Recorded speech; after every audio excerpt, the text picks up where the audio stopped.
₹20 થી 25 લાખ એક કપલે પોતાના લગ્નની અંદર ખર્ચો કરી નાખ્યો. જ્યારે એમને પૂછવામાં આવ્યું કે તમે ભાડાના મકાનમાં રહ્યો છો, છતાં પણ આટલો ખર્ચો કર્યો, આ પૈસાનું તમે ક્યાંક રોકાણ કરી શકતા હતા, ભવિષ્યમાં એ તમારે કામ લાગત. સારા કે ખરાબ પરિસ્થિતિમાં આ પૈસા તમને કામ લાગત. શા માટે આટલો બેફામ ખર્ચો ખાલે ખોટો? ત્યારે કપલે જવાબ આપ્યો, એ સાહેબ ધ્યાનથી સાંભળજો, કે લગ્ન તો જિંદગીની અંદર એક જ વાર થાય અને અમારી પાસે આખી જિંદગી પડી છે પૈસા કમાવા માટે. કમાઈ લેશું, ઘરના મકાન પણ થઈ જશે અને બધું થઈ જશે. શા માટે એટલી ચિંતા કરો છો? આગળ જતા તમે સાંભળજો જે કહાની. સમય વીતે છે, એમને ત્યાં દીકરાનો જન્મ થાય છે. દીકરો થોડોક મોટો થવા લાગે છે, એના ખર્ચા પણ વધવા લાગે છે. અને એક સમય એવો આવે છે કે એ કપલ્સમાંથી એ જે ભાઈ છે એમનું મૃત્યુ થઈ જાય છે. હવે ખાલી બધા એ બહેન. જો એ લગ્ન સમયે એમને જેટલા પૈસા વેડફા, એ પૈસાનું મકાન લઈ લીધું હોત, અથવા તો એ પૈસાની એફડી કરાવીને ગમે ત્યાં એમને રોકાણ કરી દીધું હોત, તો આ જે કપરો સમય આવ્યો, જ્યારે એમના પતિ હયાત નથી એમની સાથે, ત્યારે એ પૈસા શું કામ ના લાગત?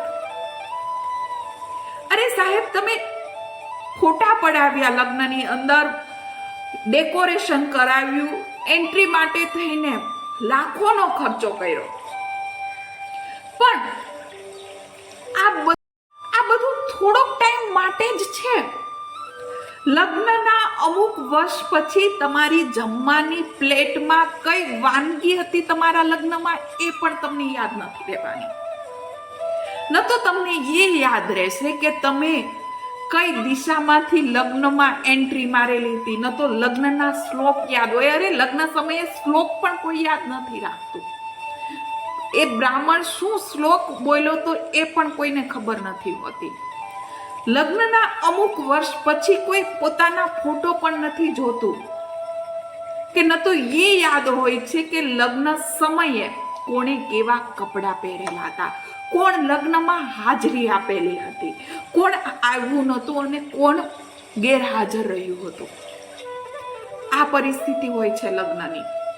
લગ્નના અમુક મહિના પછી જ તમે કેવા લગ્ન કર્યા છે ને, એ જે લગ્નમાં આવેલા લોકો છે ને એ ભૂલી જાય છે, અને તમે બેફામ ખર્ચો કરી દો છો લગ્નમાં, કોઈ પણ કારણ વગર. અરે સાહેબ, એ પૈસા બચાવો. તમારા મુશ્કેલીના સમયની અંદર એ જ પૈસા તમને કામ લાગશે. અત્યારે સુરતની અંદર મંદી ચાલી રહી છે. જે લોકો લગ્ન ગયા વર્ષે કર્યા હતા, એમને પૂછજો કે લગ્નની અંદર જો આટલો મોટો ખર્ચો કે માભો બતાવવા માટે થઈને આ બેફામ ખર્ચો કર્યો છે, ન કર્યો હોત તો એ જ પૈસા આ મંદીની સમયમાં તમને કામ લાગત. એટલા માટે હાથ જોડી નમ્ર વિનંતી છે, 5 માણસો કે 10 માણસોની અંદર લગ્ન પતે તો પતાવો. ખાલે ખોટો માભો બતાવવા માટે થઈને બેફામ પૈસા ના વાપરો. રાધે રાધે.